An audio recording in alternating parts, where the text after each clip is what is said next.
what do you think of the front squat as the second day, as the second squat day on a split routine? I like it. If you're good at front squatting, I really like front squats. I don't think that they're just for Olympic lifters. I think they make if you're good at doing front squats, you're comfortable, you can, get your depth and that sort of thing. Some guys have a real hard trouble just with they don't have the mobility, either to rack the bar properly or to achieve the right depth. So it's not, the movement itself is not for everybody. And I would say if you can't get the front squat right technique wise, to just not worry about it. It's certainly not critical. But I definitely like it as like a lighter squat variation later in the week. So I can't really front squat well, racking the bar, properly like you would in a clean. I just don't have the flexibility in my wrist and elbows. But if you watch my YouTube video, you'll see a strap assisted front squat, which is something I picked up from watching a Brad Gillingham video years ago. And that makes front squats very comfortable for me. And so doing that, I like to really, and I like front squatting after deadlifts. So like in the example I was giving you earlier, where you start say your Friday session off with heavy deadlifts and then you do a lighter squat variant. Well, I really like the front squat there because you can push the weights hard. You can work towards maximums, but it's still by nature, it's a light movement. So it's not kind of overwhelming your system with a lot of systemic stress in a way that a heavier squat variation might be. So you don't have to worry too much about it, impacting you later on in the week, or interfering with your regular heavy day squats, that sort of thing. So I'd say if you're good at them and you can do them, have at it. I think that's a great second day movement, especially paired up after a deadlift. That more vertical back angle sometimes is a little bit easier than like a low bar squat or something after you deadlift when your low back is a little fatigued. So kind of just depends on how you respond to your deadlifts, but I like it. What do I do when I fail a high intensity weight? Say I'm going for a max single, double, or triple, and I don't reach my goal for the day. What should I do with the rest of that session? Quit? Should I try it again? Or should I just back off and accumulate some volume? First, I would say figure out why you missed. Try to figure it out and make any corrections to your programming.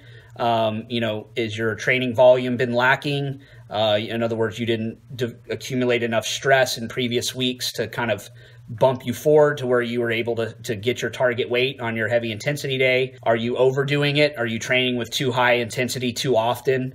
And you can only go in and hit those maximal lifts so often, especially if you're repeating the same rep range over and over again. So I would say figure out why you think that you missed it, whether you're understimulated, overstimulated, or was it some odd external factor that just screwed up your workout that day. You didn't sleep that night before, or the doctor changed your medication, or you're dealing with a bunch of stress, or you haven't eaten anything in 2 days. And then identify that, and and then figure that out and make the appropriate corrections. I wouldn't just quit the workout and move on. That's just not my mentality for me or with my clients. And I definitely wouldn't try it again. The thing is people don't realize a lot of times that when you miss a really heavy load, I always tell my clients this, both here in the gym and online, I really try to avoid you missing reps in training. Is it going to happen on occasion? Yeah. If you're training hard enough, you're going to have missed reps on occasion. But it's not something you want to make a regular habit of, especially on squats and deadlifts. It's very fatiguing neurologically to have a missed rep, especially if you sit there and strain with it for a long time and then don't get it. It's almost better, like on a squat, to just get buried with it. Where you just get stapled to the ground and never even have a chance. But if you get a squat down there and you come up halfway up with it, and then you sit there and strain with it for 3 or 4 seconds and then go back down, you're fucking done. You're toast the rest of the day.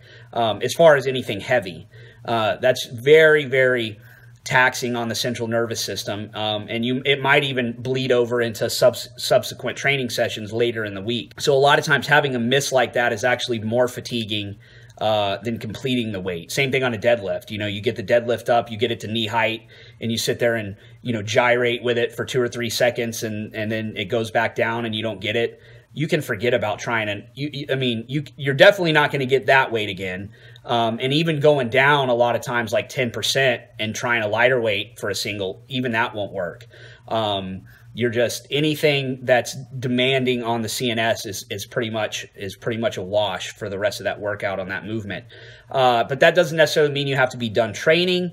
What I would do is I would drop the weight down somewhere between 70, 80% and accumulate some volume, you know, and salvage something out of the workout, get some sort of training stress out of it, positively. And, you know, maybe you just knock out 3 sets of 5 or 3 sets of 6 or something with a moderate load, but certainly don't try for any PRs or anything. At that point, it's just about getting some work in.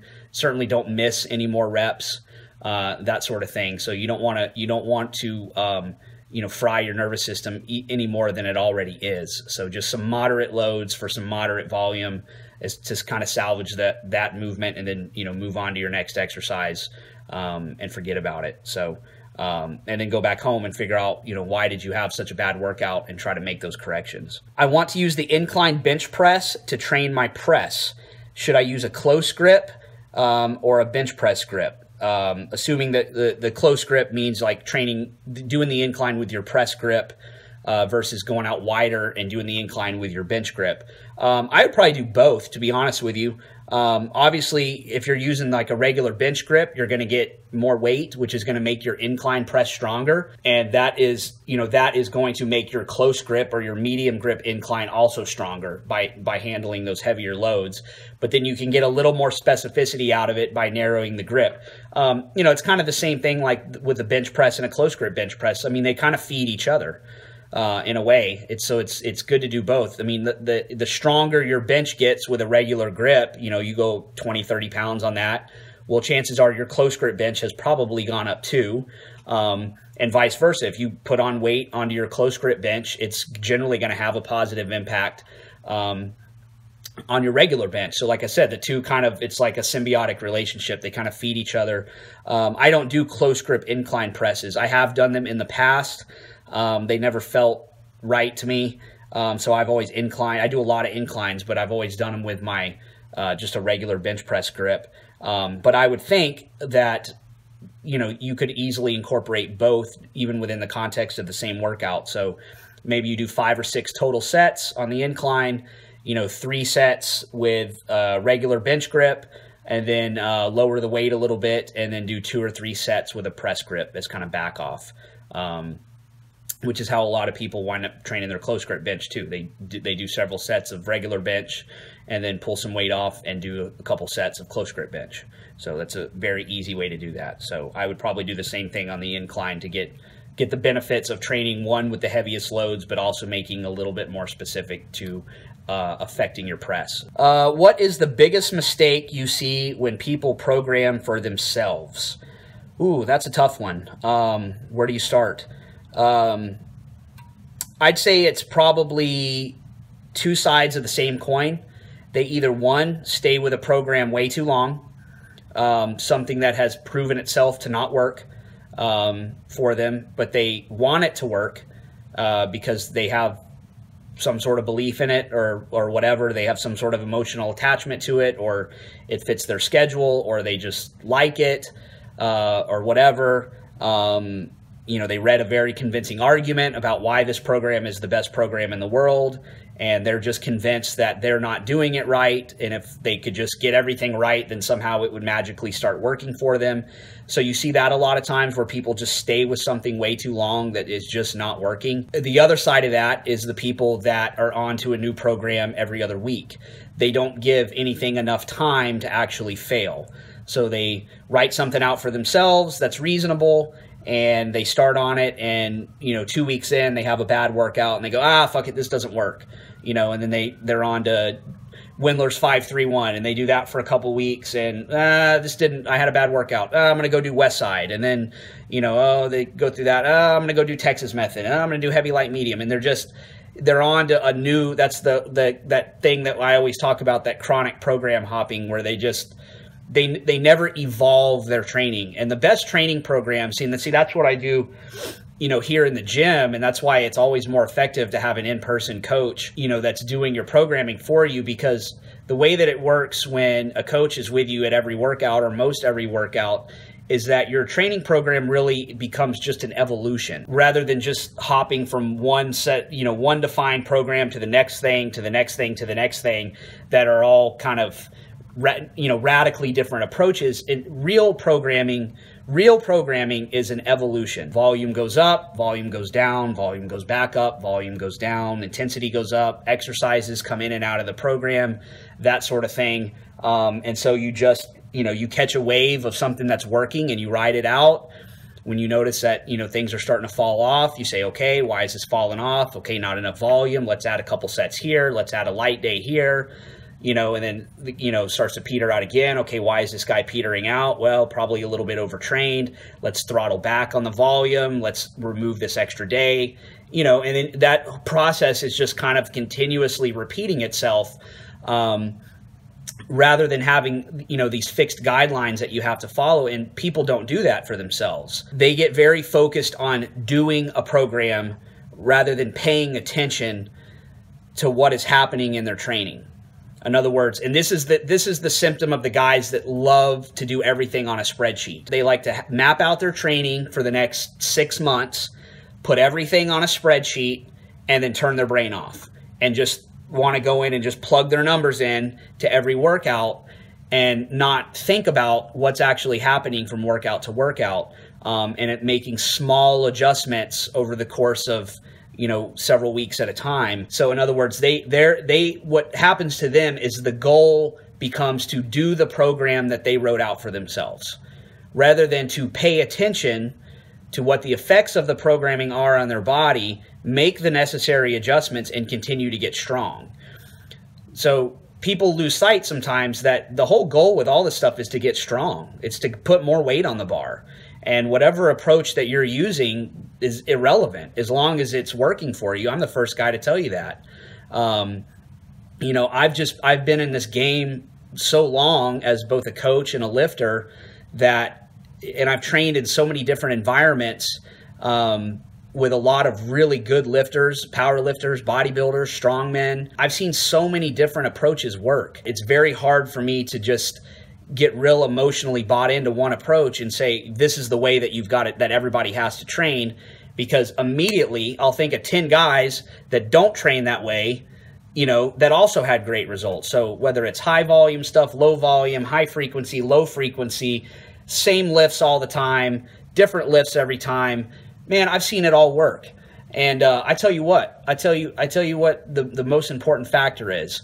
It's getting a program that you believe in, something reasonable. Let's start with that. It has to be something reasonable. I mean, there are unreasonable, ridiculous, methodologies out there that really aren't going to work for anybody. But let's just, let's assume that everything has a baseline of just kind of, even we'll say imperfect, but logical at least.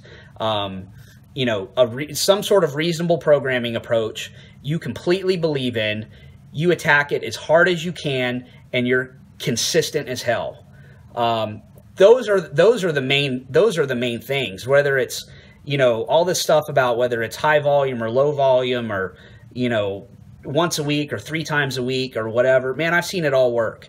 And I tell you, the common thread though between the guys that I've seen that are really, really successful using radically different approaches is that every one of them believed in what they were doing, and you weren't going to sway them to believe anything else.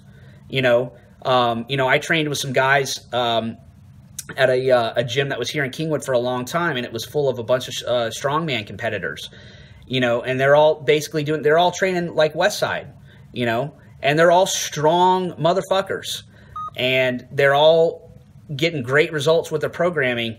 And, Westside is not my thing, necessarily, for my clients that I train, but am I going to walk into that gym and tell them that their training is wrong and that they should all squat, bench, and deadlift, every workout?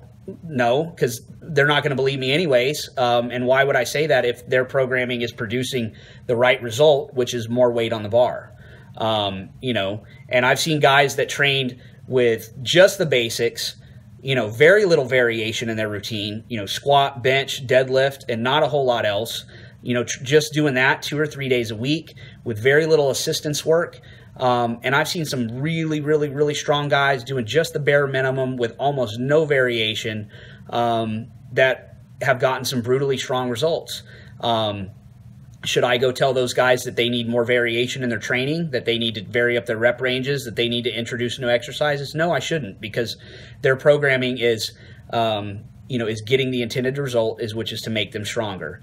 The thing is yes, there are trends that you recognize between why some people would have success on a West Side program, or some people would have success on a much more basic program. Or, I mean, yes, there are, and that's where when you look at a guy that's stuck. So a guy comes to me and says, man, I've been training this way for 6 months and I haven't made any progress and blah, blah, blah. I can look at his program and I can kind of draw on the things that I've seen. And, both in my own experience with my clients, that I've been coaching here in the gym forever, and, with other gyms that I've trained, all this experience can come in, and I can look at a guy and say, yeah, based on the things that I've seen, I think that you probably need to make these changes and that. But that's only when a guy comes that's stuck. So that's what I would say is find something you believe in, pay attention to what your own results have been. If you've gotten results with a certain type of programming, don't change that just because you saw that somebody wrote a great article that says you should be training a different way. Even if it's one of my articles, fuck it, discard it. Pay attention to your own shit. Pay attention to your own training and find something you believe in, attack it as hard as you can, and be consistent. That's the biggest thing. Be consistent. Don't miss workouts, don't miss meals. Be smart about your recovery, be smart about your training, and pay attention to what is happening in your own training. Pay attention. Do not let an Excel spreadsheet run your training for you, okay? Very rarely do I see guys that make real good progress that allow an Excel spreadsheet to do their programming for them, okay? Very rarely.